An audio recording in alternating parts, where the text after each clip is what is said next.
Chihuahuan Desert stretches across parts of Mexico, Texas, Arizona, and New Mexico. The Chihuahuan Desert serves as an important home to a diverse index of plants and animals. Human interactions cause threats to the ecosystem of this vulnerable desert. However, conservation efforts have been put into place to recover regions such as Big Bend region of the northern Chihuahuan Desert, which includes important parts of the Rio Grande/Bravo watershed in the U.S. and Mexico. Because of the region's high altitude, which ranges from 3,000 to about 5,000 feet, winters and nights are cool, while summer days can reach temperatures over 100 degrees.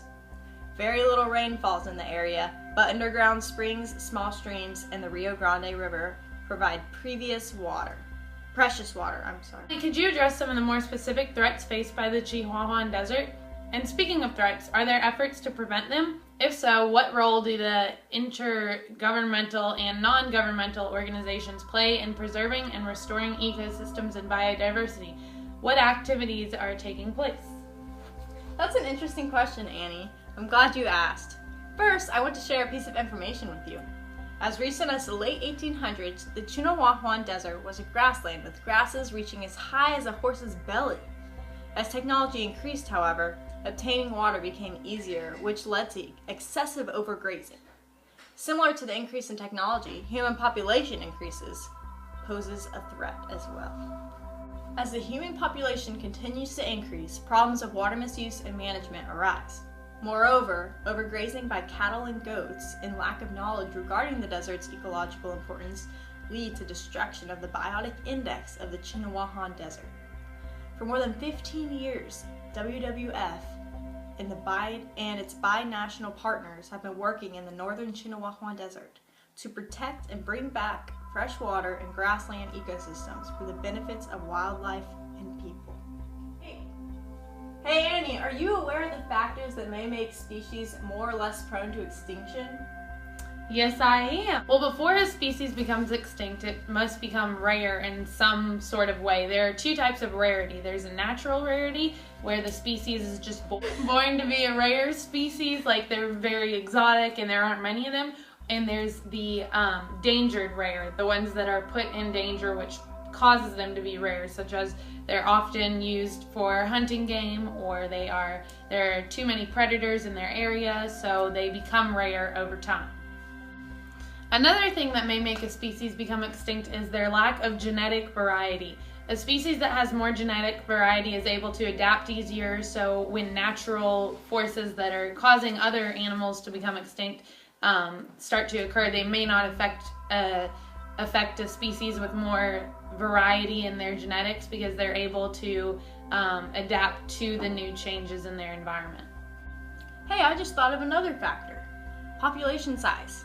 So if the population size is small, there's a greater vulnerability to the demographic and environmental changes and to the loss of genetic variability. Fewer individuals to provide genetic resistance to disease or environmental changes would cause a species to be more prone to extinction. So what makes an animal less likely to become extinct? When animals are natural to their habitat, in other words, they weren't introduced years after the habitat was already established, they're more likely to be able to survive in this habitat because they're not, they're not new to the area, so they're aware of the predators, they're aware of their surroundings, they're native to the environment, so they're able to survive. Okay, Holly, let's talk about factors that would lead to loss of diversity in a habitat. Okay, Annie, I'm going to mention a few more factors that would lead to loss of biodiversity. Pollution, which would be a human impact, would lead to loss of biodiversity, because it could harm water quality, all aspects of the ecosystem. Another human impact that would lead to loss of biodiversity is the hunting, collecting, and harvesting factor. For instance, in the Chihuahuan Desert, this is a major problem faced by the prickly pear cactus, which produces these beautiful pink flowers that are rare and very popular among collectors, and they sell them in these markets, and they'll just wipe out an entire species of them. Thus, these plants are now endangered.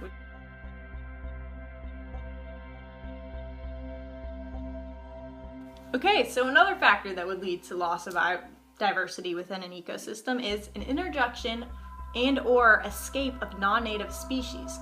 Now this is an interesting one. Annie, would you elaborate on it? Sure.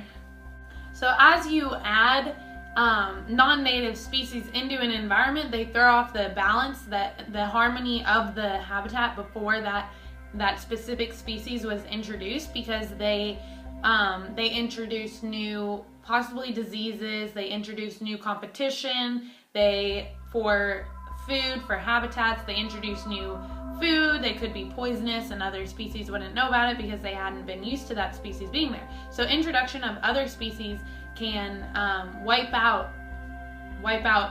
previously existing species. Lastly, I'm going to mention one final factor that could lead to loss of diversity. This factor is a problem that's more common in communities, more so than deserts. But this is the agricultural practices of the region. For example, monoculture, use of pesticides, use of genetic modified species. This is becoming more and more prevalent today, which is, the outcomes of this are negative on the environment. And I'll give a more specific example with pesticides. People are using pesticides to fertilize their lawns, or chemicals to fertilize their lawns, and then pesticides to, in their gardens and such.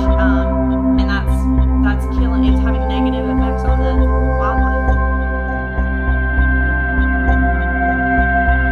We hope you learned lots about this Chihuahuan Desert today, and just a closing thought, it is one of the most diverse deserts with its unique water in the center, so it has not only a water habitat, but also a desert habitat. And it is home to giant centipedes, scorpions, fish species, desert amphibians, such as the Rio Grande frog, geckos,